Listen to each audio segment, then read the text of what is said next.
जब तक जीऊं मैं आका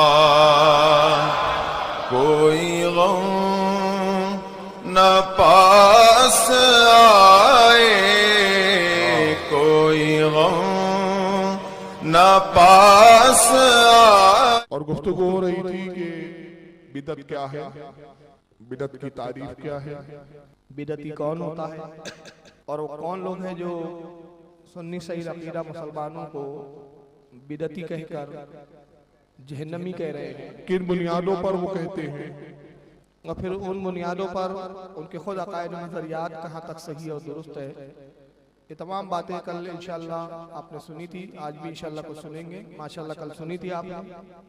कल बातें जो मैंने कल बिदत की तारीफ में की थी, आज चाहता हूँ कि थोड़ी सी रिपीट कर दूं ताकि वो इस्तिलाहें जो बिदत के ताल्लुक से है आपके जहन नशीन हो जाए, और जब ये चीज़ आपके जहन में बैठ जाएंगी इंशाल्लाह तो जो भी गुमराह करने वाला शख्स आएगा इस ताल्लुक से तो आप उसको जवाब देने के लायक हो जाएंगे। बिदत जो है बदा से मुश्तक है। बदा बिदत दोनों अरबी ज़बान के लफ्ज़ है। बदा इसका मादा है, इसी से निकला है बिदत। बदा के मायने अरबी ज़बान में लुगत में जो देखेंगे आप तो उर्फी मायने उसके ये मिलेंगे आपको कि बदा किसी मादे के बगैर, किसी मिसाल के बगैर, किसी नमूने के बगैर, जिसका पहले वजूद ही ना हो, मादे के बगैर किसी साबिका मिसाल के, बगैर साबिका नमूने के किसी काम को अंजाम देना, किसी काम की इजाद करना, किसी काम को पैदा करना, उसे कहते हैं बिदअत या उसे कहते हैं बदा। खुद रब्बे कायनात ने कुरान अज़ीम में अपनी तारीफ में जो जुमले इरशाद फरमाया उसमें एक जुमला ये भी है कि वो फरमाता है कि जमीन और आसमान का पैदा करने वाला मैं हूं और मैंने इसको बगैर किसी मिसाल के पैदा किया। यानी सबसे पहले अगर देखा जाए बदा की तारीफ के एतबार से, वहां भी अरबी ज़बान में लफ्ज़ बदा आया है, क्योंकि वो आयत करीम में मुझे पूरी याद नहीं है इसलिए मैं भी उसका सिर्फ मफहूम बता रहा हूं, लेकिन वहां भी आप देखेंगे तो बदा लफ्ज़ आया है। बगैर किसी मिसाल के अल्लाह फरमाता है हमने आसमान और जमीन की तख्लीक की। कोई मादा नहीं था, हर चीज एक मादे से पैदा होती है। जैसे इंसान चंद मादों का चार अनासिर है, मिट्टी है, हवा है, पानी है, आग है। जैसे कि ये माइक जिसके जरिए आप आवाज सुन रहे हैं, ये भी कुछ मटेरियल है। लोहा है, जमीन में था, जमीन से लोहा हासिल किया गया, मिट्टी में मिला हुआ था लोहा, मिट्टी को अलग किया गया, लोहे को अलग किया गया, फिर एक प्रोसेस से, एक अमल तहलील से, कुछ मरहलों से इस लोहे को गुजारा गया और उसकी एक शक्ल बनाई गई। उसमें फिर कुछ कार्बन कापियां लगाई गई, फिर एक पतली सी झिल्ली लगाई गई, गौर फिक्र किया गया, इस तरह से उसको तराशा गया और बनाया गया मौजूदा सूरत जो बनी माइक। आपके सामने लाउड स्पीकर, अब उसका काम यह है आवाज को बढ़ाकर आप तक पहुंचाना, मुतकल्लिम की कहने वाले की आवाज को खींचना, जज्ब करना, खींचकर एम्पलीफायर मशीन को देना।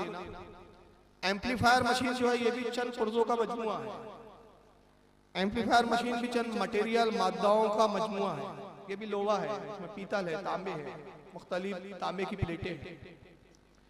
ये काम कर रही है, इसको इस तरतीब से मुनज़्ज़म किया गया है, इस तरतीब से इसको जमाया गया है कि ये कुछ काम करते हैं और अपनी कारकर्दगी को आगे बढ़ाते हैं। ये कारकर्दगी जो एम्पलीफायर से आवाज खींच रहा है, ये अल मुख्तसर मैंने एक बात बताई। तो जितनी चीजें बनी है, ये जो आवाज यहाँ से मेरी निकली और आप तक पहुंच रही है, जितने जराए हैं आपके कानों तक, ये जितने मादे हैं ये थे, इसको हमने तब्दील किया, एक शक्ल ढाली, इनको कुछ सूरतें इनकी बनाई, कुछ शक्ल पैदा की और कुछ काम इनके सुपुर्द किए, तो इन्होंने काम किया। तो मादा था तो माइक बना, लोहा था तो माइक बना, तांबा था तो प्ले बनाई गई एम्पलीफायर मशीन की। स्पीकर में अगर कार्बन कापियां हैं, कार्बन है, कार्बन था तो बना। गर्ज के मटेरियल था तो हमने चीजों को ढाला और बनाया, इसमें तरक्की की। अगर लोहा नहीं होता तो माइक नहीं बन सकता, तांबा नहीं होता तो हम तांबे की प्लेटें ना बना सकते, एम्पलीफायर मशीन में उसको नाफिज नहीं कर सकते। तो इंसान किसी काम को करने के लिए मोहताज है किसी साबिका मटेरियल का, किसी साबिका मादे का। मगर रब तबारक व तआला की शान ये कि उसने पूरी कायनात की तख्लीक की बगैर किसी साबिका मादे से। रॉ मटेरियल नहीं था उसके पास। ऐसा नहीं था कि अल्लाह ने पहले से कोई रॉ मटेरियल पैदा किया। और अगर हम तसव्वुर करें कि जमीन भी एक मादा है, मिट्टी भी एक मादा है, हवा भी एक मादा है, इनको मिलाकर इंसान बनाया। मगर हवा से पहले कोई और चीज नहीं थी जिससे हवा पैदा की, उसने अपनी कुदरत कामना से पैदा किया। कैसे किया, क्या किया हम नहीं जानते, बस हमारा ईमान है कि उसने पैदा किया। तो बदा के मायने होते किसी मिसाल के बगैर, किसी साबिका मादे के बगैर किसी चीज की इजाद करना। और इस तारीफ के एतबार से सबसे पहला अगर कोई खालिक है, कोई इजाद करने वाला है तो रब तबारक व तआला। तो गोया इस एतबार से तब अल्लाह भी बिदअती हुआ माज़अल्लाह। तो बहरहाल ये बदा की तारीफ, लेकिन ये तो उर्फी तारीफ थी, लुग़वी तारीफ थी, डिक्शनरी के एतबार से तारीफ थी। इस्तिलाह शरा में, शरीयत की ज़बान में, शरीयत की इस्तिलाह में बिदअत किसे कहते हैं? तो शरीयत की इस्तिलाह में बिदअत कहते हैं ऐसा काम करना जिसकी शरीयत में पहले नया था, ऐसा काम अंजाम देना, ऐसा फेल अंजाम देना, ऐसा अकीदा तराशना, ऐसा नजरिया पैदा करना जिसकी असल शरीयत में पहले से हो ही नहीं, कुछ भी ना हो। क्योंकि बिदअत की तारीफ है बगैर किसी साबिका मिसाल के कोई चीज की इजाद करना। ये तारीफ किसने बयान की? इमाम इब्न हजर अस्क़लानी, जिरा और तादील के इमाम, ज़माने के अपने वक्त के बहुत बड़े मुहद्दिस। तमाम मक्तब फिक्र का इनके सका होने पर, इनके मोतबर और मुस्तरद होने पर इत्तेफाक व इजमा। तहज़ीब तहज़ीब इनकी मारकतुल आरा किताब जिरा और तादील पर।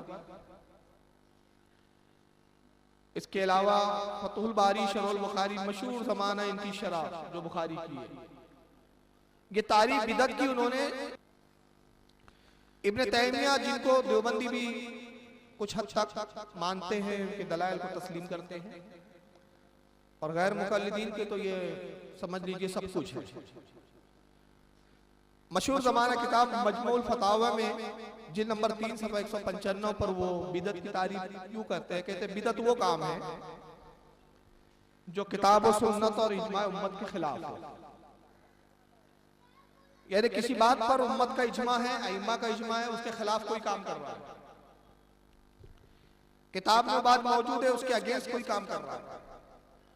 सुन्नत में चीज मौजूद है, उसके अगेंस्ट में कोई काम कर रहा है, उसे कहते हैं बिदअत। मिसाल के तौर पे अल्लाह के रसूल सल्लल्लाहु अलैहि वसल्लम की हदीस पाक है कि अल्लाह के नबी सल्लल्लाहु अलैहि वसल्लम ने फरमाया कि चांद देखो रोजा शुरू करो, चांद देखो रोजा छोड़ दो। 29 का चांद नजर आए, रोजा स्टार्ट कर दो रमजान का, दूसरे दिन से रोजा शुरू। शव्वाल का चांद नजर आ जाए 29 को, दूसरे दिन ईद कर लो, रोजा छोड़ दो। यह है रसूलुल्लाह का हुक्म, यह है शरीयत का कानून, सरकार ने हुक्म दिया। अब कोई कहे नहीं हम चांद नहीं देखेंगे, चांद देखने की जरूरत नहीं है, हम कैलेंडर के हिसाब से फिक्स कर देंगे तारीख। जैसे 15 अगस्त फिक्स है, 26 जनवरी मनाना फिक्स है, क्रिसमस डे दिसंबर में फला तारीख को, इसी हम अपना रमजान में फिक्स कर। ये हो गई बिदअत, क्योंकि आपने किताब और सुन्नत के खिलाफ काम किया। यानी इब्न तैमिया की तारीफ के नजदीक और इमाम इब्न हजर के नजदीक बिदअत वो काम जो सुन्नत और किताबुल्लाह से टकराए, हुक्म खुदाबंदी के खिलाफ हो, वो बिदअत है। मगर कोई ऐसा काम जिसके बारे में रसूल का हुक्म नहीं है मगर वो दीन के फायदे के लिए किया, आपने दीन के फायदे के लिए इजाद किया, वो बिदअत नहीं है बल्कि उस पर आपको अजर सवाब है। मिसाल के तौर पर रसूलुल्लाह का हुक्म नहीं है कि सड़क पर मजमा जमा करें, पोस्टर छापें, पोस्टर छाप के मुकर्रिर का नाम लिखें, तकरीर का उन्वान रखा जाए, दिन मुकर्रर किया जाए, फिर सब जमा हो जाए, फिर शतरंजियां बिछाई जाए, कुर्सियां लगाई जाए, फिर मुकर्रिर साहब को भी कुर्सी लगाई जाए, स्टेज लगाया जाए, सारे उलमा बैठे और सब उलमा की मौजूदगी में फिर तकरीर हो। रसूलुल्लाह का हुक्म नहीं है, सरकार ने हुक्म नहीं दिया कि इस तरह से दीन की खिदमत के लिए तुम मजलिस कायम करो, ऐसा हुक्म नहीं है। मगर ये बिदअत नहीं है क्योंकि इसकी एक असल मौजूद है। असल क्या है? अवाम से खिताब करना। और रसूलुल्लाह की सुन्नत में चीज पाई गई कि सरकार को जब भी दीन पहुंचाना होता आप मिंबर पे तशरीफ लाते, अवाम से खिताब करते। ये असल थी।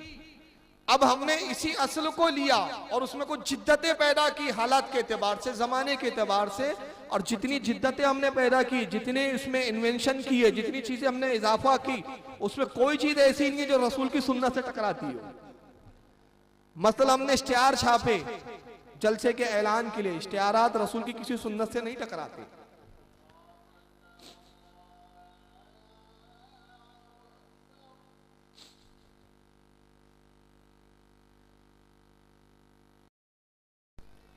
हम बयान कर रहे थे बिदअत की तारीफ।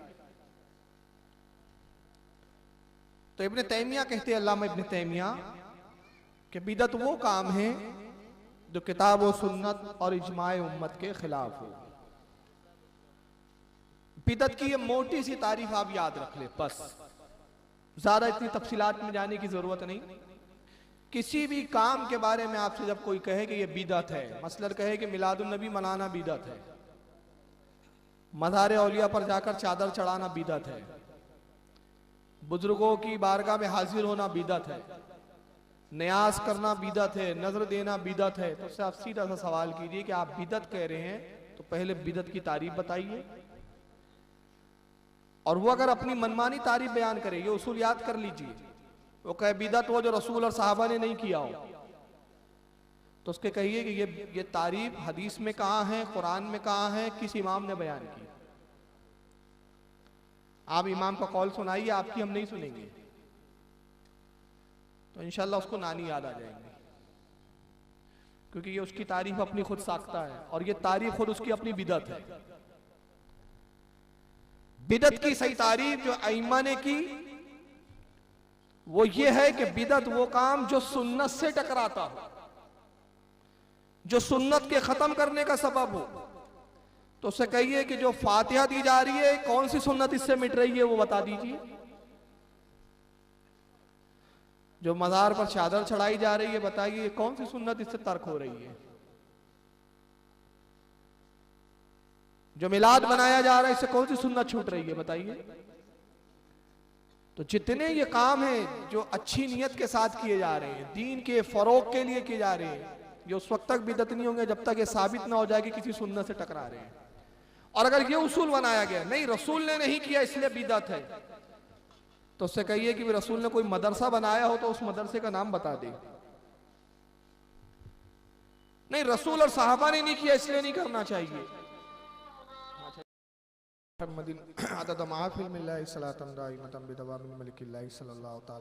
बार फिर ऐलान कर दूं कि इशा की जमात जलसे के बाद जमात सानी होंगी। पहली जमात हो रही है माशाल्लाह। जो आदात पढ़ना चाहे वो जा सकते हैं मस्जिद में, और जो जलसे में हैं वो जलसे के बाद जमात सानी में शरीक होके नमाज पढ़ कर जाए। बिदअत की तारीफ आपने सुनी। बिदअत की तारीफ क्या है, किसे बिदअत कहते हैं, बताइए। जो सुन्नत को खत्म कर दे, तर्क कर दे। तो किसी भी काम के बारे में आपसे जब कहा जाए कि ये बिदअत है, तो आप पलट कर सवाल कीजिए कि अगर आपके नजदीक ये काम बिदअत है तो बताइए इससे कौन सी सुन्नत मिट रही है। फिर अगर वो कोई कहे कि नहीं, बिदअत की एक तारीफ तो ये भी है ना कि जिसकी मिसाल ना हो, तो रसूलुल्लाह के ज़माने में हमें मिलाद की मिसाल नहीं मिलती इसलिए मिलाद बिदअत हुआ। रसूल के दौर में हमको फातिहा की मिसाल नहीं मिलती इसलिए बिदअत हुआ। तो उनसे कहिए कि नहीं, मादा मटेरियल मौजूद था, मटेरियल हो तो चीज तराशी जाती है, सवारी जाती है। सवारना बिदत नहीं है। सवारना अगर बिदत होता तो नबी पाक सल्लल्लाहु अलैहि वसल्लम ने मस्जिद बनाई। मस्जिद बनाना असल है, लेकिन जो मस्जिद बनाई सरकार ने वो कैसी थी? वो खजूरों के पत्तियों की छत के साथ थी, मिट्टियों की दीवारों के साथ थी। मगर आज आप आलीशान मस्जिद बनाते हैं, उसको बिदत नहीं कहेंगे। आपने मस्जिद को संवारा है, और संवारने में नमाजियों के लिहाज के लिए आपने कुछ मस्जिदों में एसी भी लगा दी, बेहतरीन कालीन भी बिछा दी, अच्छी जा नमाजें भी बिछा दी। जबकि सहाबा कराम खुद कहते हैं कि हम मस्जिद नबवी में नमाज पढ़ते, और जब बारिश के दिन होते तो हाल ये होता कि कीचड़ की वजह से मस्जिद का फर्श कीचड़ आलूद हो जाता, और हम जब सजदा करते तो हमारे कपड़े और पेशानी कीचड़ से भरी भी होती थी। मगर आज हमारी मस्जिदें ऐसी नहीं है। आपने मस्जिदों को संवारा, तो ये मस्जिदों को संवारना, मस्जिदों में कालीन बिछाना, मस्जिदों में एसी लगाना, ये बिदत नहीं कहलाएगा। क्यों नहीं कहलाएगा? मस्जिद बनाना ये असल से साबित है। जब असल मिल गई उसको आप संवार सकते हैं। तो मिलाद बिदत नहीं हो सकता, इसलिए कि मिलाद तो नबी ने मनाया, ये असल से साबित है। सहाबा ने मिलाद का जिक्र किया, सहाबा ने मिलाद की हदीसें बयान की, हदीसें आई, ताबई ने सुनी, ताबई से तबे ताबई ने सुनी, अइम्मा ने लिखी, किताबों में जमा किया।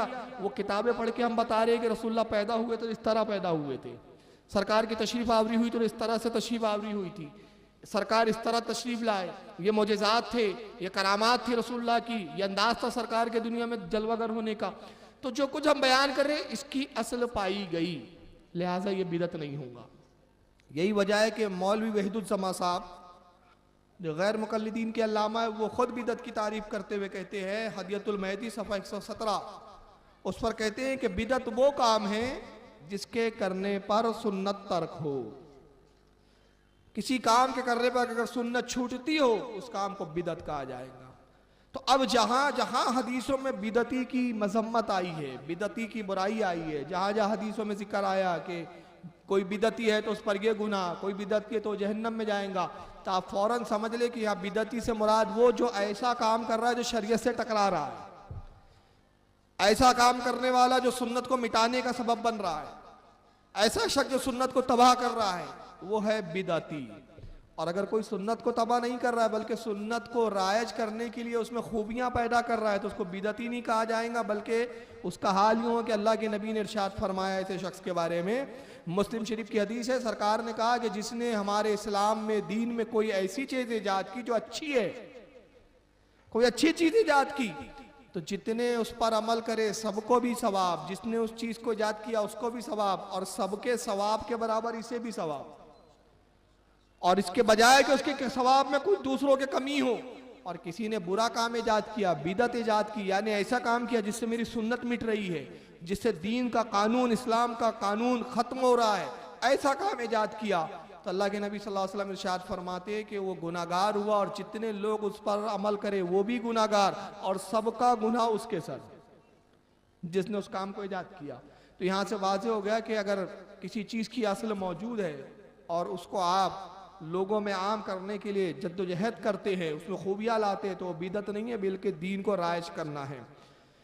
तो जहां जहां बिदती की मजम्मत आई है या बुराई आई है या उसके बारे में वाइदे आई है, तो आप फौरन समझ ले कि यहाँ बिदती से मुराद वो बिदती नहीं कि जो इनके नजदीक कि मिलाद बनाया तो बिदती, फातिहा दिलाई तो बिदती, नजर किया तो बिदती, मज़ार पर गया तो बिदती, चादर चढ़ाई तो बिदती, वो बिदती नहीं है। बिदती वो है जो सुन्नत को मिटा रहा है, सुन्नत को तबाह कर रहा है। चुनांचे हज़रत हुज़ैफा रज़ियल्लाहु ताला अन्हु कहते हैं कि जो बिदती है, जो सुन्नत मिटाता है, दीन की तबाही का सबब बनता है, दीन को बर्बाद करने का सबब बनता है, जो फिरके बंदी करता है, फिरके बनाता है, नए नए नजरियात लाता है, नई नई बातें पैदा करता है, ऐसा शख्स बिदती है। उसके बारे में वो हदीस नकल करते हैं, काला रसूलुल्लाह सल्लल्लाहु अलैहि वसल्लम, हज़रत हुज़ैफा कहते हैं कि अल्लाह के नबी सल्लल्लाहु अलैहि वसल्लम ने इरशाद फरमाया, ला यक़बुलुल्लाहु लिसाहिबी बिदती, अल्लाह के नबी ने फरमाया, लोगों, अल्लाह उसका कोई अमल कबूल नहीं करता जो बिदत करता है, जो बिदत करने वाला है, जो बिदत का मौजिद है, जो बिदत करता है, अल्लाह उसका कोई अमल कबूल नहीं करता। यहाँ तक के अल्लाह के रसूल ने फरमाया वला सौमन वला सलातन वला सदकातन वला हज्जन वला उम्रतन वला जिहादन वला सरफन वला अदला। सरकार फरमाते अल्लाह ना उसका रोज़ा कबूल फरमाए, ना उसकी नमाजें कबूल करता है बिदती की, जिसने बिदत की न उसके सदक़े कबूल किए जाते हैं, न उसका हज कबूल किया जाता है, न उसका उम्रा कबूल किया जाता है, न उसका जिहाद अल्लाह की बारगाह में मकबूल होता है, न उसकी कोई नफली इबादत और फ़र्ज़ी इबादत कोई भी अल्लाह की बारगाह में कबूल नहीं होती। जो बिदती है, जो मेरी सुन्नत का तर्क करने वाला है, सुन्नत को मिटा रहा है, मेरी सुन्नत को ख़त्म कर रहा है, दीन में ऐसी बात ला रहा है जिससे शरीयत और सुन्नत का कानून डैमेज हो रहा हो, तो उसका कोई अमल कबूल नहीं। यखरुजु मिनल इस्लाम, सरकार कहते हैं वो इस्लाम से निकल जाता है, वो इस्लाम से निकल गया। कैसे? कमा तखरुजु शायरतु मिनल अजीन, जैसे गूंदे हुए आटे में से कोई बाल निकाल लेता है, ऐसे वो इस्लाम से निकल जाता है। कल ये हदीस आपने सुनी भी थी, और हज़रत अनस इब्न मालिक रदियल्लाहु ताला अन्हु रसूलुल्लाह से नकल करते हैं, सरकार ने फरमाया कि जिसने बिदत की, जिसने ऐसा काम ईजाद किया जो मेरी सुन्नत को ख़त्म करने वाला है, ऐसा शख्स जो इस्लाम के कानून को ख़राब कर रहा है, सरकार फरमाते अल्लाह ने उस पर तौबा का दरवाज़ा बंद कर दिया है। हज़रत इब्राहीम इब्न मैसर कहते हैं कि रसूलुल्लाह ने फरमाया जिसने किसी बिदती की ताज़ीम व तौक़ीर की, किसी ऐसे काम करने वाला जो सुन्नत को मिटा रहा है उसकी इज्जत कर रहा है, जो नबी की हदीस के खिलाफ बोल रहा है, नबी के फरमान के खिलाफ अमल कर रहा है, मना करने पर भी बाज नहीं आता और उस चीज़ को राइज करना चाहता है, नबी की सुन्नत के खिलाफ अमल को दुनिया में और लोगों में आम करना चाहता है, तो सरकार कहते हैं ऐसा बिदती, उस बिदती की जिसने ताज़ीम की उसे इज्जत दी, सरकार ने कहा गोया उसने इस्लाम को गिराने में उसकी मदद की। बहरहाल ये चंद हदीसें मैंने जहन नशीन दोबारा करा दी ताकि आप बिदती की मजम्मत भी जान लें, बिदत की तारीफ भी समझ लें। कल गुफ्तगू यहाँ ख़त्म हुई थी कि कुछ लोगों का दावा है कि वो बिदत से भी पाक है, शिर्क से भी पाक है, और उनके अलावा दुनिया में जितने जमातें हैं सब शिर्क में मुब्तला है, बिदत में मुब्तला है। और ख़ास तौर से अहले सुन्नत वल जमात का तो नाम उन्होंने अपनी डिक्शनरी में लिख ही लिया है बिदती जमात। अहले सुन्नत का जब भी जिक्र आएगा, जबकि हम कौन है? अहले सुन्नत वल जमात, यानी सुन्नत वाली जमात, सुन्नत पर चलने वाली जमात। जहां सुन्नत हो वहां बिदत कैसे हो सकती है? ये दोनों एक जगह जमा नहीं हो सकती। हम अहले सुन्नत वल जमात है, हम बिदती जमात नहीं है। और सुन्नत वल जमात को बिदती कहना ये खुद इनकी अपनी बिदत है। मुसलमानों को बिदत के फतवे लगाना बगैर दलील के, बगैर किसी बात के, ये खुद बिदत है। जैसे एक मैं मिसाल दूं, मौलाना रशीद अहमद गंगोई फताव रशीदिया में लिखते हैं, और मौलवी इस्माइल देहलवी साहब तस्किरुल अखवान में लिखते हैं कि जो ईद के दिन गले मिलता है वो बिदत करता है, बिदती है, और अल्लाह उसको जहन्नम में डालेगा। अब इनसे कोई पूछे कि ईद के दिन आपका दोस्त मिल गया, खुशी में आपने उसको अपने गले लगा लिया, कहा अरे यार ईद मुबारक, रसूलुल्लाह की कौन सी सुन्नत मिटी इससे बताइए? रसूलुल्लाह का कोई हुक्म है मौजूद कि सरकार ने कहा खबरदार खबरदार ईद में गले ना मिलना? कोई हदीस नहीं। तो ये बिदतियों कैसे हो गया? तो इनकी अपनी तारीफ है, इनकी अपनी सोच, और अपनी सोच और फिक्र का नाम रख लिया दीन, मजहब। और सिर्फ एक सवाल पूछ लो रोंगटे खड़े हो जाते हैं। भाई ये जो तारीफ आप बयान कर रहे हैं, हम आपके मुकल्लिद नहीं है, आपके पैरोकार नहीं है, बताइए तारीफ इमाम आजम अबू हनीफा ने कहीं बयान की है? बताइए कहाँ है? किस इमाम ने लिखा है? किस इमाम का कौल है कि ईद में गले मिल लो? आप हंसोगे, ताज्जुब करोगे। मौलाना इस्माइल देहलवी ने यहां तक लिखा कि ईद के दिन सेवैयां खाना भी बिदअत है। किताब यहां मौजूद है, आप देख ले चाहे उसके बाद। बिदअत का दायरा इतना वसी है, इतना वसी है कि कल ये अपने बाप को ही ना कह दे तू भी सबसे बड़ा बिदअती है जो मुझे पैदा किया, तूने मेरा वजूद लाया, मेरी इजाद की, तू भी बिदअती है। बल्कि कहने वाले ने तो कहा कि एक माँ बाप ने अपने एक बच्चे से कहा बदबक सुनता नहीं है, हमारी मानता नहीं है, जमात के चक्कर में आ गया है, हमने तुझे पैदा किया है। कहता तौबा करो, मुशरिक हो गए, पैदा करने वाले अल्लाह की जात है, तुमने कहां पैदा किया है। तो बिदअत और शिर्क का दायरा बड़ा वसी। अब बताइए सेवई खाना कैसे बिदअत है, जरा कोई इनसे पूछे। सेवई अगर ईद के दिन किसी ने बनाया और खुशी में सेवई खा लिया, रसूलुल्लाह की कौन सी सुन्नत तर्क हुई। रसूलुल्लाह का किसी हदीस में कौल मौजूद है, किसी सहाबा ने कहा, किसी इमाम ने लिखा, किसी इमाम का कौल किसी किताब में मौजूद है, कहा लोगों खबरदार खबरदार, ईद के दिन सब खाना, गोश्त खाना, बकरा खाना, मुर्गा खाना, खबरदार सेवई नहीं खाना वरना बिदती हो जाओगे। है किसी किताब में? नहीं।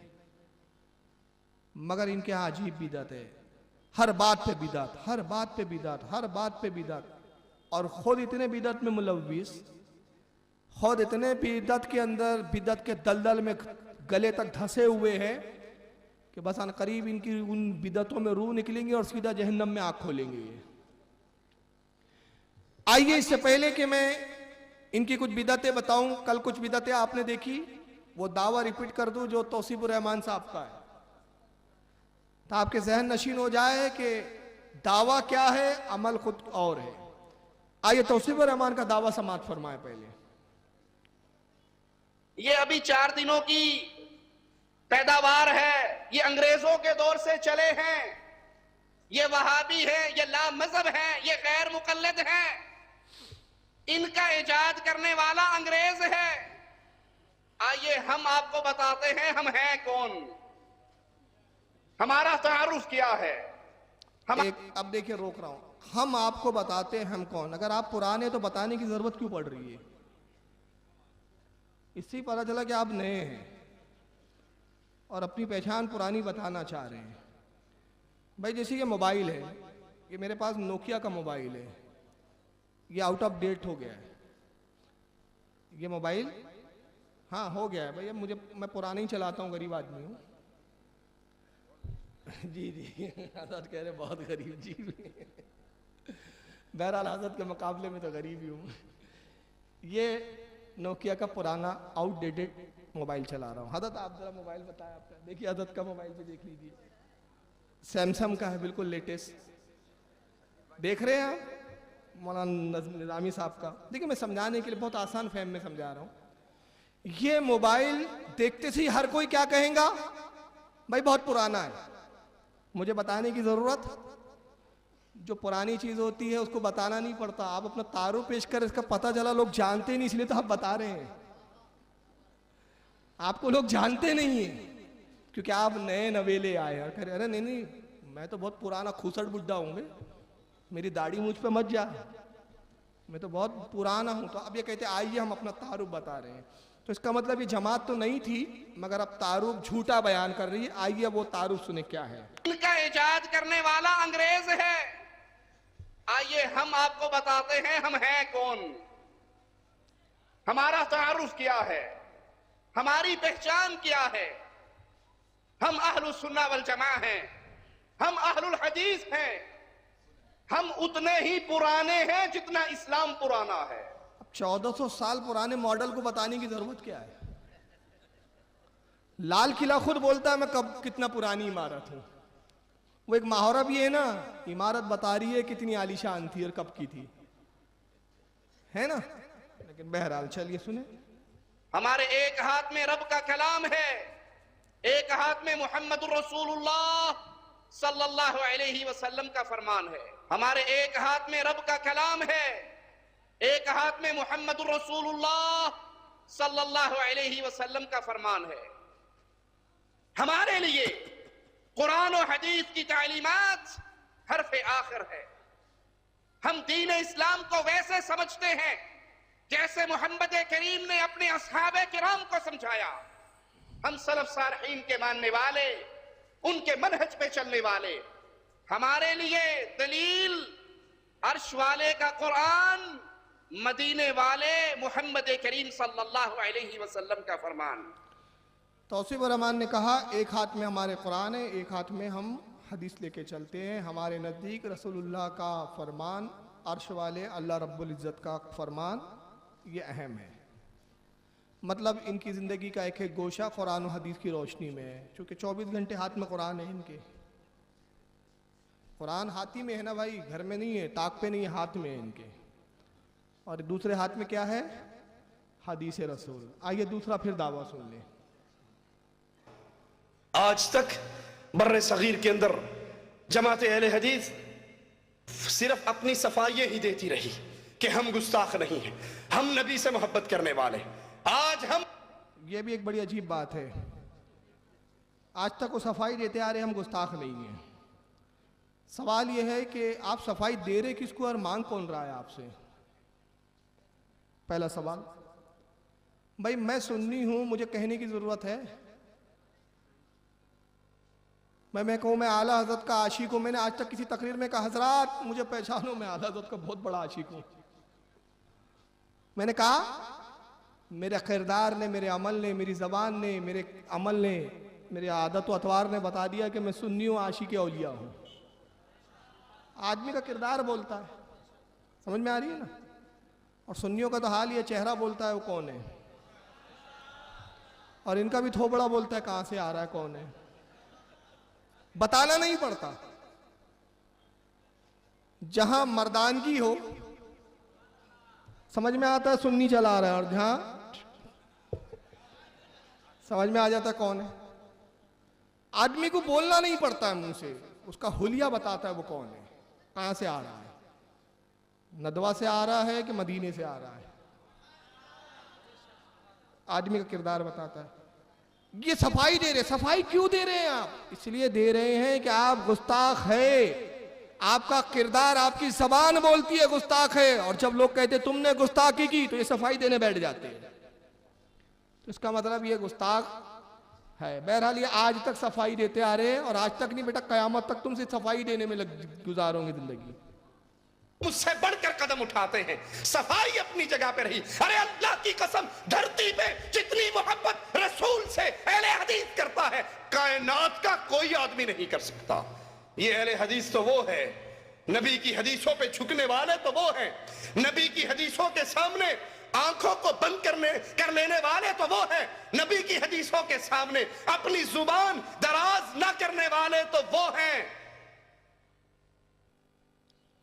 बहरहाल रूए जमीन पर कायनात में सबसे ज्यादा मोहब्बत कौन करता है? अहले हदीस। जुमले याद रखे, सबसे बड़े आशिक रसूल कौन है?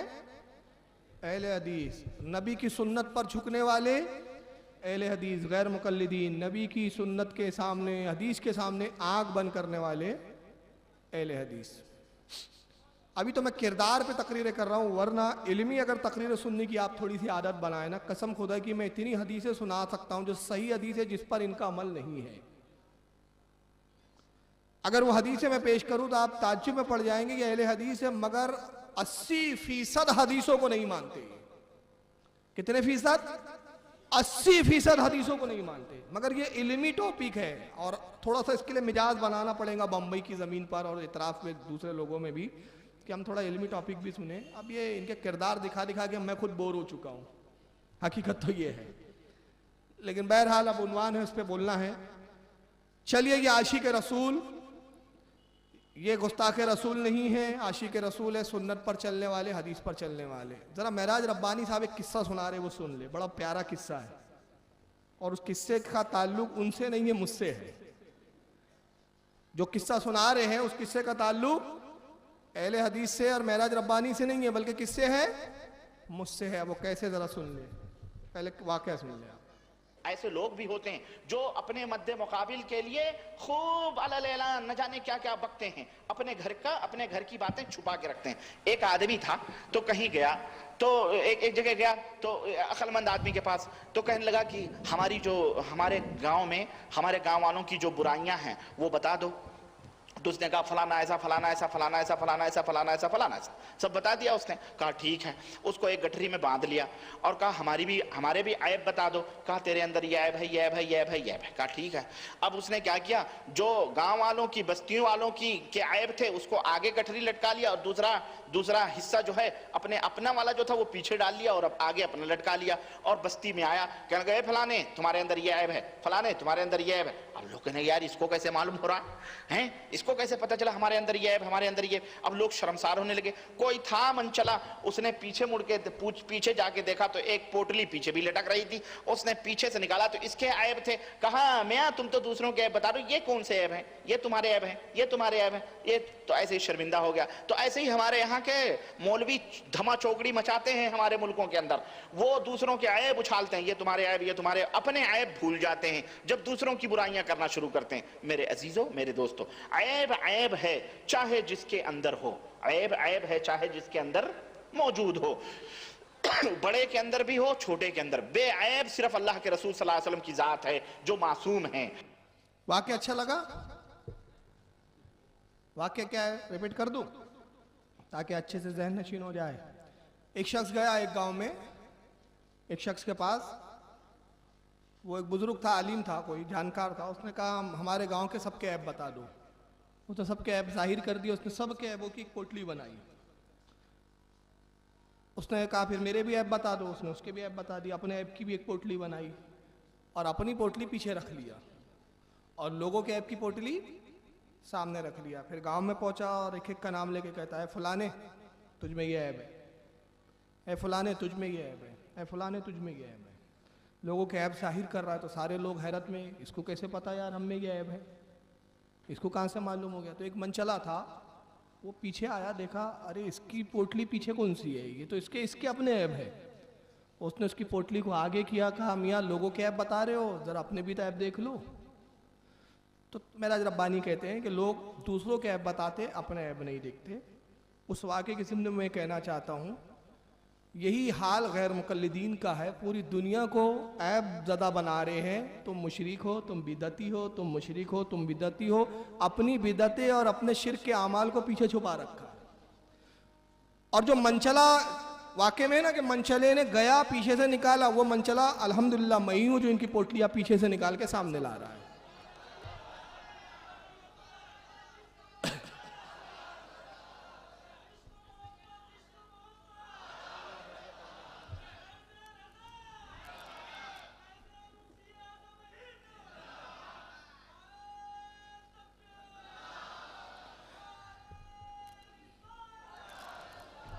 तो पूरी दुनिया को मुशरिक और बिदती कह रहे हैं, लोगों को ऐबज़दा बता रहे हैं और अपने ऐब कहाँ छुपा रखे थे? पीछे। अब हमने कहा पीछे मत छुपाओ, प्रोजेक्टर स्क्रीन पे सामने लाएंगे और लोगों को बताएंगे तुम खुद कितने बड़े ऐबी हो। आइए, ऐबों का इनका सबसे बड़ा ठिया और सबसे बड़ा मरकज है इस वक्त सऊदी अरबिया, क्योंकि पूरी रियाल वहीं से इनको दस्तयाब होती है। पूरा ज़कात खैरात का जो मामला है उसी से वाबस्ता है। सारे भिखारियों की पनाहगाह वही है इस वक्त। जितने नजद के रियाल के भिखारी है सब आपको वहीं मिलेंगे।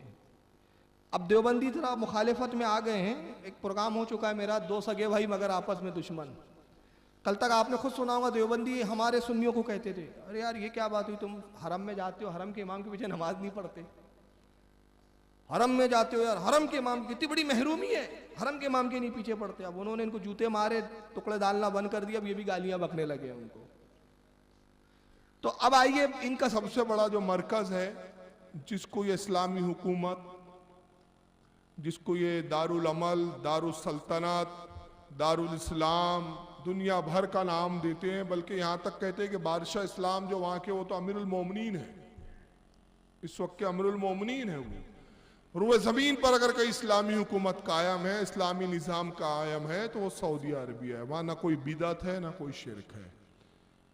आइए, सऊदिया की तारीफ में कल भी ये जुमला सुनाया था, दावा रिपीट कर दो, अब उसके बाद फिर हम आगे बढ़ेंगे। सुने।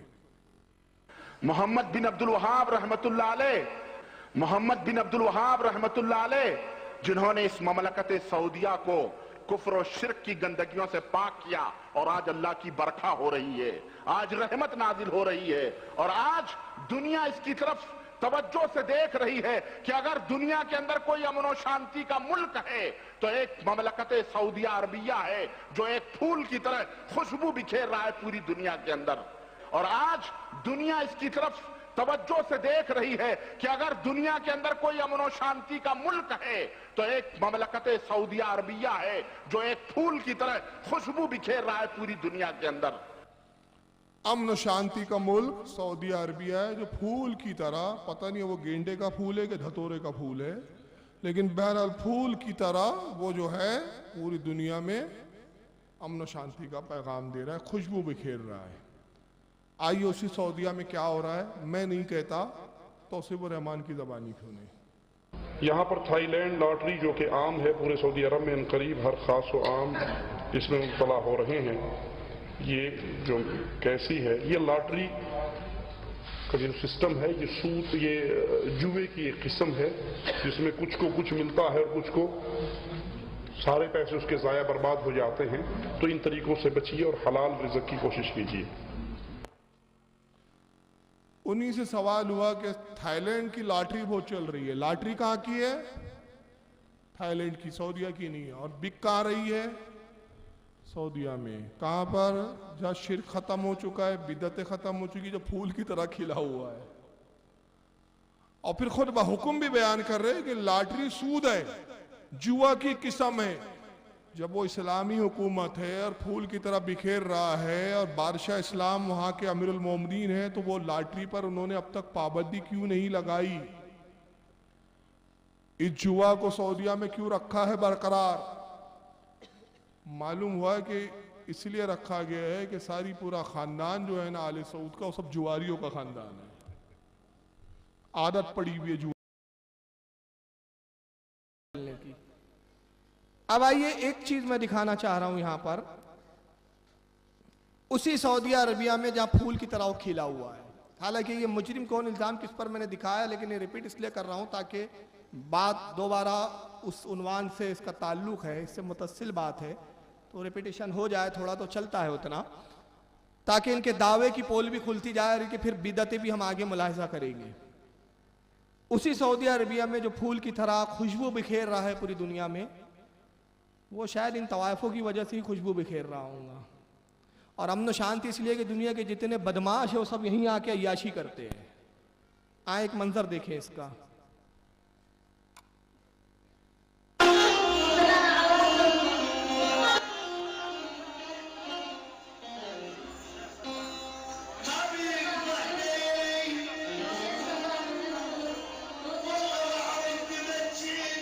बहुत लंबी वीडियो है, मैं उतना सा दिखा के आपको समझा दिया मैंने क्या मकसद है। भाई ये बताइए, आप तो कहते हैं जो काम रसूल के जमाने में ना हो वो बिदअत है, ये आपकी तारीफ है, और ये तारीफें कल मैंने बयान की थी इनके बयान से। सऊदी अरबिया में क्लब है जहां रंडीबाजियां होती है, जहां तवाइफें होती है और नोट आप निछावर करते हैं। ये किसका सबूत क्या कुरान और हदीस में मिलता है? सहाबा के दौर में चीजें थी? नहीं थी। शिर्क कैसे खत्म हुआ आपके यहाँ? आप कहते दावत आपका शिर्क बिदत खत्म हो गई। मैं बताता हूँ जमाने जहालत में क्या था। बुखारी शरीफ उठाएं आप, कौन सी किताब? बुखारी शरीफ। उम्मुल मोमिन हजरत आयशा सिद्दीका रदियल्लाहु ताला से रिवायत है, फरमाती है कि जमाने जहालत में, जब जहालत का दौर था, उस वक्त निकाह को इतना पसंदीदा नजरों से नहीं देखा जाता था। निकाह करना इतना अच्छा नहीं समझा जाता था। किसी ने कर लिया, लोग जिस तरह चाहते अपनी ख्वाहिश को पूरा कर लेते थे। फरमाती है यहाँ तक के ज़माने जहालत में निकाह की एक किस्म ये भी थी, किसी की बीवी कहलाने का एक तरीका ये भी था कि जब औरत लड़की जवान होती तो अपने घर के सामने एक झंडा गाड़ देती थी। उस झंडे का मतलब ये होता था कि ये औरत जवान हो चुकी है, इसको मर्द की तलब है। बड़े बड़े अमीर और कबीर सेठ बारी मुकर्रर कर लेते और बारी बारी उस खातून के, उस लड़की के कमरे में जाते और उससे मुलाकात करते रहते, यहाँ तक कि वो सिलसिला चलता रहता, चाहे 1 साल 2 साल 1.5 साल, उस वक्त तक वो सिलसिला चलता जब तक वो हामला नहीं हो जाती। बारी बारी आते थे अमीर लोग, किसी के पास 5 अमीर आ रहे हैं, किसी लड़की के पास 10 अमीर आ रहे हैं और उनकी बारियां मुकर्रर है। अब वो हामला हो गई तो जब वो हामला होती उसको एहसास होता, जाहिर होता कि मैं हमल से हूं, प्रेग्नेंट हूं, तो वो ये करती कि सबको बुलाती, सबको जमा करती। उम्मुल मोमिन हजरत आयशा फरमाती है, बुखारी की हदीस, कि सबको जमा करके कहती कि मैं बच्चे की माँ बनने वाली हूँ। बाप पूछता, बता इनमें इसका बाप कौन है इस बच्चे का? जिस पर वो हाथ रख देती उसी के साथ उसको भी रहना पड़ता था, उसकी बीवी हो गई। यानी एक औरत के पास कई लोगों का आना, ये जमाने जहालत की बात थी। अल्लाह के रसूल सल्लल्लाहु अलैहि वसल्लम तशरीफ लाए, सरकार ने इस कानून को खत्म किया, इस रस्म को तोड़ा और उसकी जगह निकाह को राइज किया। और कैसे राइज किया? फरमाया लोगों निकाह करो कि निगाहों की हिफाजत करता है, दिल को मुतमईन करता है। अन निकाह मिन सुन्नती, निकाह मेरी सुन्नत है। हर नबी ने सुन्नत पर अमल किया, हर नबी ने निकाह किए, तुम भी सुन्नत पर अमल करो। ऐ जवानों सुन्नत पर अमल करो, ऐ जवानों निकाह करो। अन निकाह मिन सुन्नती फमन रग़िबा अन सुन्नती फलैसा मिन्नी, और जिसने इससे रग़बत ना की, इस मेरी सुन्नत का इनकार किया, रसूलुल्लाह कहते वो मुझसे नहीं है, वो हम में से नहीं। और फिर तरगीब दिलाई का नौजवानों निकाह करो, ये निकाह को झुकाता है, तुम्हारी गुनाहों से हिफाजत करता है। और अगर तुम में निकाह करने की इस्तिताअत ना हो, ताकत ना हो, तो फिर तुम रोजा रखो कि रोजा शहवत को तोड़ता है। रसूल ने उस बदकारी को खत्म किया। मुझे बताओ, ये दावेदारों से मैं पूछना चाहता हूं जो कहते हो शिर्क, कुफ्र, बिदत सऊदिया से हमने मिटा दी है, ये फूल की तरह दुनिया में खुशबू बिखेर रहा है, अगर ये बिखेर रहा है तो वो ज़माने जहालत की रंडियाबाजियां तुम्हारे आप क्यों हो रही है? तो तुम अपने दावे में झूठे हो, तुम कहते कुछ हो और हकीकत कुछ और है। आइए वो नोटों की झलक देखें और उस नोटों पर मैं एक बिदअत बताऊंगा। वो नोट जो उन तवायफों पे लुटाए गए, वो नोट कौन से है? अच्छा, बड़ी तावीले लाते पट्टे। मैंने मुजरिम कौन, इल्जाम किस पर में ये एक वीडियो दिखाया था और उसमें तबसरा करते हुए कहा था आज से ठीक 1 साल पहले कि वो नोट पर मदीना मुनव्वरा की और मक्का मुकर्रमा की और बैतुल मुकद्दस की तस्वीर है। तो गैर मुकल्लिदों के क्या जवाब आया मालूम? आप सुनोगे तो ताज्जुब करेंगे, कहेंगे नहीं नहीं साहब आप गलत कह रहा था, फारूक रज़वी ने झूठ कहा। वो सऊदिया के नोट नहीं थे, वो अमेरिका के रियाल, वो डॉलर थे, अमेरिका के डॉलर थे। मैंने कहा अल्लाह ताला तुम्हारे झूठ में भी तुमको फंसा देता है। ये अजीब बात है। तो क्या तुम्हारे यहाँ इतनी अय्याशी बढ़ चुकी है कि एक शेख को, तुम्हारे यहाँ के एक शेख को अय्याशी करनी हो तो पहले अमेरिका जाता है और अपनी रियाल को एक्सचेंज करवा के डॉलर में तब्दील करता है और फिर डॉलर लेकर आके अय्याशी करता है। तुम्हारी अय्याशी की जहनियत देखो। और उसके बाद फिर चलो अमेरिका खुद डॉलर भेज देता है, तब तो तुम और बड़े मुजरिम हुए। रियाल की कीमत कितनी है इंडियन करेंसी के हिसाब से बताइए? 1 रियाल कितने का है? हाजी है यहाँ कोई हुज्जाज में से? अरे पता है किसी को? मुझे नहीं पता भाई। कितने रुपए का है? 16 रुपए का। और डॉलर 63, 63, 65 बोल रहे। चलिए एक एवरेज 65, डॉलर 65 इंडियन करेंसी से, और रियाल 16 रुपए का। अगर रियाल हम पकड़ रहे थे, 1 रियाल शेख ने एक तवायफ पे डाला, हमारे इंडिया के हिसाब से 16 रुपए एक तवायफ को दिया, तुमने तो डॉलर कह के और जुर्म बढ़ा दिया, 63 रुपए दे डाला उसने। तो अय्याशी करने की कीमत तो और बढ़ गई तुम्हारी। अब आइए बिदअत देखें। ये है सऊदिया के नोट, बादशाह सलामत की तस्वीर बनी है। मैं भी उस तबसरे पे नहीं आ रहा हूं, अब इसको सुने जो मैं बताना चाह रहा हूं। इस पर भी बादशाह की तस्वीर बनी है और बाजू में क्या है? मदीना शरीफ। फिर आगे बढ़े, इस पर है कुब्बतुस सखरा, जहां हजरत ईसा अलैहिस्सलाम की पैदाइशी। आमतौर पर लोग इसको बैतुल मुकद्दस समझते हैं, लेकिन है हकीकत में कुब्बतुस सखरा। लेकिन यह भी हमारे लिए काबिल एहतराम है, इसलिए कि यहाँ हजरत ईसा अलैहिस्सलाम की विलादत हुई है। ये वही नोट है शेख साहब दिखा रहे हैं। ये नोटों का एक बंडल है जिसपे खाने काबा बना हुआ है और बाजू में ही शेख साहब की, वहां के बादशाह सलामत की तस्वीर बनी हुई है।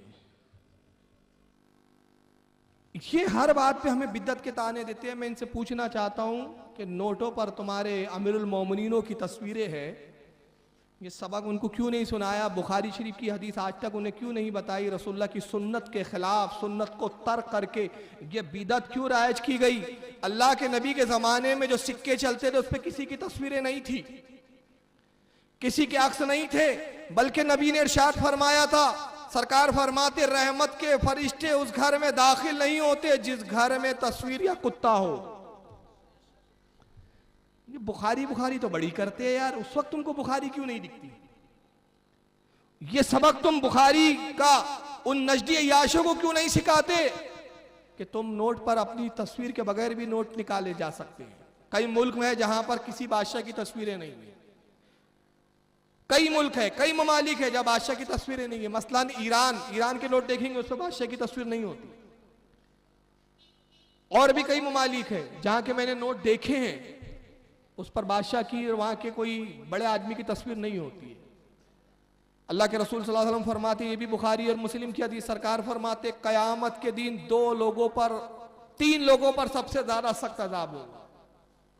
कयामत के दिन 3 लोगों पर सबसे ज्यादा अजाब होगा। पूछा गया या रसूलल्लाह वो 3 कौन है? इरशाद फरमाया, एक वो जो नबी को कत्ल करे, पहला वो जो नबी को कत्ल करे, दूसरा वो जिसको नबी कत्ल करे।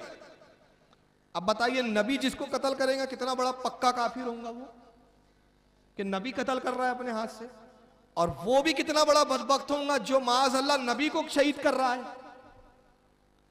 तो रसूलुल्लाह कहते पहला वो जो नबी को कत्ल करे, नबी जिसको कत्ल करे, दूसरा जो नबी को कत्ल करे, और तीसरा फरमाया सरकार ने तस्वीर बनाने वाला। बुखारी मुस्लिम की बात करने वालों को बुखारी मुस्लिम की हदीस नजर नहीं आती। अपने बाप अमीरुल मोमिनीन अब्दुल्ला बिन अब्दुल अजीज आले सऊद इनको ये सबक नहीं पढ़ाते कि बुखारी और मुस्लिम में हदीस मौजूद है, नोटों पे से तस्वीर हटाइए, ये बिदअत है, बहुत बड़ी बिदअत है। ऐसी बड़ी बिदअत है जिस पर वईदे हैं, जिस पर अजाब की खबरें हैं, मगर नहीं हटाया जाता। नोटों पर सिर्फ तस्वीर और नाम ही नहीं होते, बल्कि एक नई बिदअत आपको दिखा रहा हूं। आइए देखिए, ये है, शायद प्रोजेक्टर में थोड़ा धुंधला दिखे, लेकिन जब वीडियो बन के आएंगे क्लियर दिखेगा आपको। क्या है, कुछ समझ में आ रहा है आपके? थोड़ा गौर करें। चलिए थोड़ा सा जूम करते हैं। यह है पुराना गिलाफ काबा, तुर्की हुकूमत के जमाने का। काबे के ऊपर जो गिलाफ था ये तुर्की हुकूमत के ज़माने का। एक दायरा बना हुआ दिख रहा हूँ आपको, लाल सुर्ख रंग का। गिलाफ काबा पर कुछ लिखा हुआ है। क्या लिखा हुआ है ज़रा पढ़िए। वो लिखा है ला इलाहा इल्लल्लाह मुहम्मद रसूलुल्लाह। सीधी तरफ भी वही लिखा है, उल्टी तरफ भी वही लिखा है, दोनों सिमतों में लिखा है ला इलाहा इल्लल्लाह मुहम्मद रसूलुल्लाह। सबसे पहला गिलाफ किसने चढ़ाया आपको मालूम है? तुब्बा अव्वल हुमैरी ने, यमन के बादशाह ने। यमन के बादशाह पहला बादशाह जिसने गिलाफ खाने काबा पर चढ़ाया। रसूलुल्लाह सल्लल्लाहु अलैहि वसल्लम की विलादत से तकरीबन 1000 साल पहले सरकार की तशरीफ आवरी हुई। बादशाह तुब्बा अव्वल हुमैरी के इस अमल को रसूलुल्लाह ने पसंद फरमाया, गिलाफ को बरकरार रखा गया। मगर सरकार के ज़माने में जो गिलाफ था उस पर ना आयतें लिखी जाती थी, ना किसी का नाम लिखा जाता था। सादा काला आम कपड़े की जैसे होते हैं, मोटा कपड़ा का गिलाफ होता था, उस पर कोई नक्काशी नहीं थी। रसूलुल्लाह के ज़माने के गिलाफ में अबू बकर सिद्दीक के ज़माने में जो गिलाफ चढ़ाए गए उस पर नक्काशी नहीं थी। फारूक आज़म के ज़माने में जो गिलाफ चढ़ाए गए उस पर नक्काशी नहीं थी। खुलफा राशिदीन के बाद एक ज़माने तक नक्काशी नहीं थी। फिर जब बादशाहत हुई, खिलाफत मुमलिकियत में तब्दील हुई, फिर कुछ अब्बासी बादशाह है जिन्होंने गिलाफ काबा पर आयतें लिखने का दस्तूर कायम किया। क्या लिखने का? सुन रहे हैं ना मेरी बात गौर से?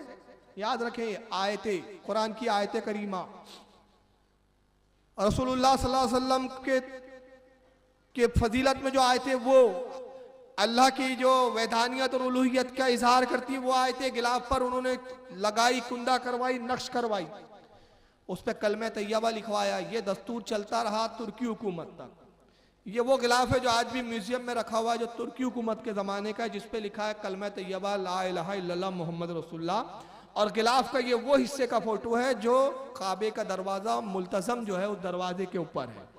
आइए आगे बढ़े।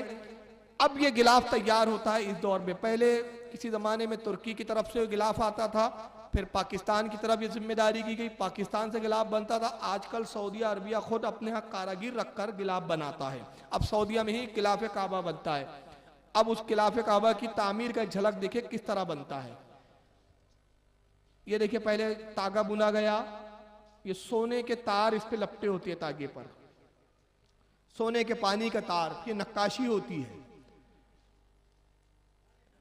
ये नक्काशी के बाद कुछ ये आयतें कुरान की लिखी जाती है और उसके बाद जब तैयार होकर गिलाफ चढ़ाया जाता है तो ऐन दरवाजे पे मुल्तज़म पर जहां कलमे तैयबा हुआ करता था अब लिखा जाता है खादिमुल हरमैन शरीफैन अब्दुल्ला बिन अब्दुल अजीज आले सऊद।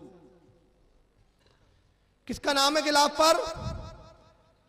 बादशाह का। मैं तमाम गैर मुकल्लिदीन को चैलेंज करता हूं, अगर अपने बाप की हलाली औलाद हो तो रसूल से लेकर तुर्की हुकूमत तक बता दो किस बादशाह का नाम गिलाफे काबा पे लिखा जाता था जो ये बिदअत तुमने इजाद की है। तुम्हारी सब बिदअत हजम, ये इसका नाम इतना मुकद्दस है कि खाने काबा के गिलाफ पर लिखा जाए। और दूसरी तरफ इनका एक मौलवी क्या कहता है, सुनना है? दुरूद शरीफ पढ़े, मैं आपको सुना देता हूं।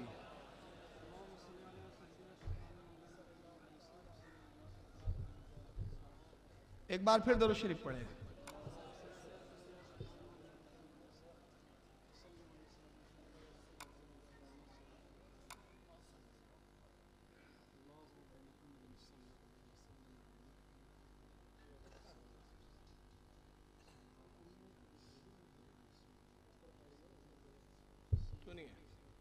Calling.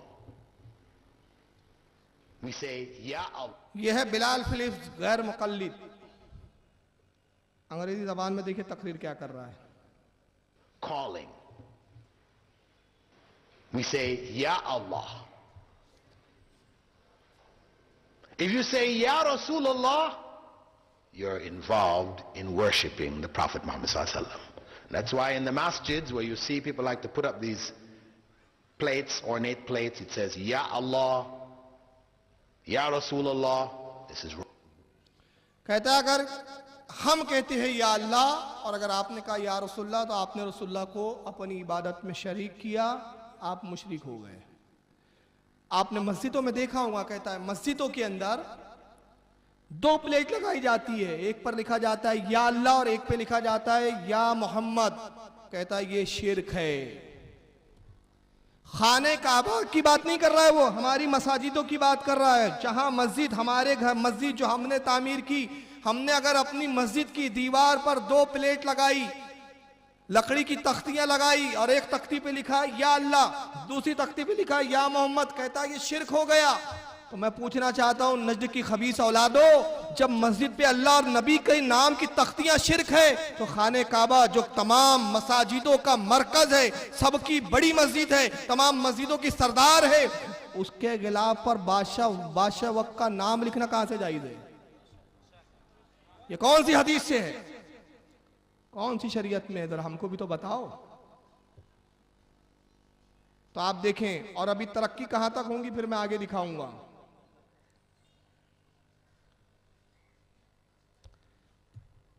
ये नाम थोड़ा सा कटा हुआ है लेकिन अभी क्लियर आ जाएगा आपको। अब ये देखिए, ये जूम में आया, खादिमुल हरमैन शरीफैन लिखा हुआ दिख रहा है, उधर फिर अब्दुल्ला लिखा है जो आया नहीं है, लेकिन अभी दूसरे फोटो में आपको बहुत क्लियर दिखेगा। ये दिख रहा है आपको, अब पूरे खाने काबा का पोज है। लेफ्ट हैंड पर मुल्तजम दरवाजा नजर आ रहा है काबे का, जिसके गिलाफ पे भी नाम लिखा हुआ है। ऊपर एक बड़े पट्टे में कुरान की आयतें लिखी हुई है और उसके राइट हैंड पे एक छोटा पट्टा लिखा है। आप सोच रहे होंगे हाजी जाएं जाके देखें, आप सोच रहे होंगे ये भी कुरान की आयत होंगी, लेकिन कुरान की आयत नहीं है, बल्कि क्या लिखा है पढ़िए। फन्ने किताबत में लिखा है सनता हाज़िहिल किस्वता फी मक्कातुल मुकर्रमा वल हदाहा इला काबतुश शरीफता खादिमुल हरमैन शरीफैन अब्दुल्ला बिन अब्दुल अजीज आले सऊद। यानी ये कारागिरी है, ये उसका मफहूम क्या है अरबी इबारत का, ये कारागिरी, ये गिलाफ पर जो नक्काशी हुई, ये कारागिरी हुई, ये जो करवाई है, ये मक्का मुकर्रमा के लिए है और ये हदिया है, ये तोहफा है काबा शरीफ के लिए, खादिमुल हरमैन शरीफैन अब्दुल्ला इब्न अब्दुल अजीज की जानिब से। यानी कुरान की जगह कुरान की आयतों को हटाया इन्होंने गिलाफे काबा से, और कुरान की आयतों को हटा के किसका नाम लिखा? बादशाह वक्त का। बताइए, जो कुरान की आयतों को हटाए उनसे बड़ा भी कोई बिदअती हो सकता है? ये बिदअतों पर इनकी कौम की आंखें नहीं खुलती, कान नहीं खुलते। अच्छा, खाने काबा का गिलाफ, उसका अल्हम्दुलिल्लाह एक टुकड़ा मेरे पास भी है। नागपुर के हमारे वाली साहब के एक दोस्त थे हाजी इब्राहिम साहब, आपको मालूम है गुस्ले काबा होता है हर साल, हालांकि ये भी बिदअत है। रसूलुल्लाह के जमाने में गुस्ले काबा नहीं होता था, बादशाहों ने इसकी रस्म की इजाद की, जिसको आले सऊद भी आज तक उस पर अमल कर रहा है। ये बिदअत खुद आले सऊद अपनाए हुए हैं। सरकार के जमाने में काबा का गुस्ल नहीं होता था, अबू बकर उमर खुलफा के जमाने में नहीं होता था, इन्होंने उस बिदअत को इजाद किया।